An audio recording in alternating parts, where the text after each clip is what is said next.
Hello வணக்கம், இது உங்கள் சிவி ஜோன். சொல்லாரும் எப்படி இருக்கீங்க? இப்போ பார்த்தீங்கன்னா நம்ம விஜய் பார்வதி ஒரு விஷயத்தை வந்து சொல்கிறாங்க. சாண்ட்ரா கிட்ட பக்குன்னு இருக்குது. அதாவது இந்த வாரத்தை மட்டும் நான் கடந்துட்டேன்னா அதுக்கப்புறம் நிம்மதியாக இருப்பேன்ற மாதிரி கம்புருதி விஷயத்தில் என்னன்றதை பார்க்கலாம். அதுக்கு முன்னாடி பார்க்குற எல்லாருமே நம்மளோட சேனலை சப்ஸ்கிரைப் பண்ணிட்டு பாருங்கள், லைக் பண்ணுங்கள், கமெண்ட் பண்ணுங்கள், ஷேர் பண்ணுங்கள். இப்போ வாங்க அந்த வீடியோக்குள்ளே போகலாம்.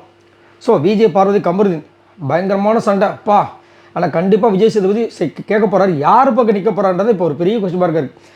ஆக்சுவலாக பார்த்தீங்கன்னா விஜய் பார்வதிக்கு பக்கம் தான் நிற்கணும். ஆனால் இங்கே வந்து என்ன நடக்க போகுதுன்றது ஒரே குழப்பமாக இருக்குது. ஒரு பக்கம் வந்துட்டு விஜய் பார்வதி ரெட் கார்டு கொடுக்கணுன்றாங்க. என்னென்னா சிரிச்சிருப்பி தட்டாங்க பார்த்தீங்களா, அவர் வந்து உச்சி கொட்டதுக்கு அதை வந்து சொல்கிறாங்க. நானும் இப்போ சோசியல் மீடியா பார்க்குறேன், அதை வந்து போட்டு பார்த்தீங்களா ஃபஸ்ட்டு வந்து விஜய் பார்வதி அடிச்சிருக்காங்களாம். இதே இதுக்கு அதுவா ஆஹா சும்மா ஒன்றும் அடிக்கலையா, அவங்க உச்சி கொட்டா அடிச்சிருவாங்களா? இப்போ சிரிச்சு தான் பார்த்தேன், அது சிரிச்சு இது பண்ணால் தட்டிட்டா பரவாயில்லையா அப்படின்றாங்க. சூப்பரு அப்படின்ற மாதிரி இருந்துச்சு.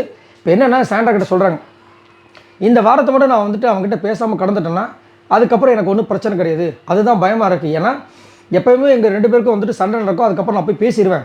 பட் இந்த வாட்டி பேசக்கூடாதுன்னு ஒரு முடிவில் இருக்கேன். அது மட்டும் இல்லாமல் இப்போ கொஞ்சம் நேரத்துக்கு முன்னாடி இவன் என்ன பண்ணேன்னா அந்த டாஸ்கில் வந்துட்டு அந்த அவுட் ஆகும்போது நான் பார்த்தேன், பெட்டர்ல கபடி சம்திங் ஏதோ ஒன்று சொன்னேன், இட்ஸ் ஓகே அப்படின்ற மாதிரி.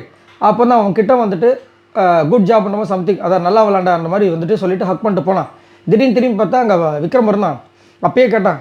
அப்போ நான் வந்து அப்போயே ஒரு மாதிரி பார்த்தேன். அப்போ கேட்டேன், இந்த மாதிரி காரி துப்பணும்னு தோணுதா அப்படின்னு. அவன் இல்லை பவுண்டரி கேம்னு சொன்னீங்க, இப்போ என்ன அப்படின்ற மாதிரி கேட்டபோது நான் சொன்னேன், அதாவது விஜய் பார்வதி இவங்க சாண்ட்ரா கிட்ட. அப்போ நான் என்ன சொன்னேன்னா, இல்லைடா அது சும்மா நார்மலாக தான், ஜஸ்ட் கில்லிட் அப்படின்னு சொன்னேன். அதனால் வந்துட்டு நான் ஒரு முடிவில் தான் இருக்கேன். இந்த வாட்டி விஜய் பார்வதிக்கிட்ட பேசக்கூடாதுன்ற முடிவில் தான், விஜய் பார்வதி கமருதுக்கிட்ட பேசக்கூடாதுன்ற ஒரு முடிவில் தான் இருக்கேன். பட் என்ன பண்ண போகிறேன்னு தெரியலன்ற மாதிரி சொல்லிட்டு இருக்காங்க. ஆனால் இதே நைட்டு தான் வந்துட்டு நம்மளுக்கு தகவல் என்ன வருது, ரூமர்ஸ் மாதிரி விஜய் பார்வதிக்கிட்ட வந்து கமருதி வந்து பேசி சாரின்னு கேட்டுட்டு ஹக் பண்ணுற மாதிரி ஒரு சில விஷயங்கள்லாம் போகுதுன்ற மாதிரியும் தகவல் வருது. எங்கே போய் முடிய போகுதுன்னு தெரில. பட் அவங்க ரொம்ப தெளிவாக இருக்காங்க. இன்னொரு விஷயம் நடக்கும். ஏன்னா இப்போ காலையில் பார்த்தீங்கன்னா அந்த டாஸ்க்கு 4 பார்த்துருப்பீங்க.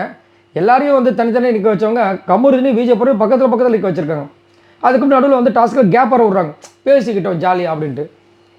இவங்களே வந்து கிரியேட் பண்ணுறாங்க, எப்படியாவது லவ் பண்ணுங்கள், கண்டனை கொடுங்க அப்படின்ற மாதிரி பண்ணுறாங்கன்னு தெரியல. சரி, இதை பற்றி உங்களோட கருத்துக்களை சொல்லுங்கள். விஜய் பார்வதி முடிவில் தான் இருக்காங்க. பட் அப்பப்போ வந்துட்டு நம்ம கமருதி வந்து பேசுகிற மாதிரி ஒரு விஷயம் நடக்குது. திரும்ப ஒன்று சேர்றது வாய்ப்பு இருக்குதுன்னு நினைக்கிறீங்களா? மறக்காமல் கமெண்ட்ஸ் பண்ணுங்கள். பாய் நண்பர்கள்.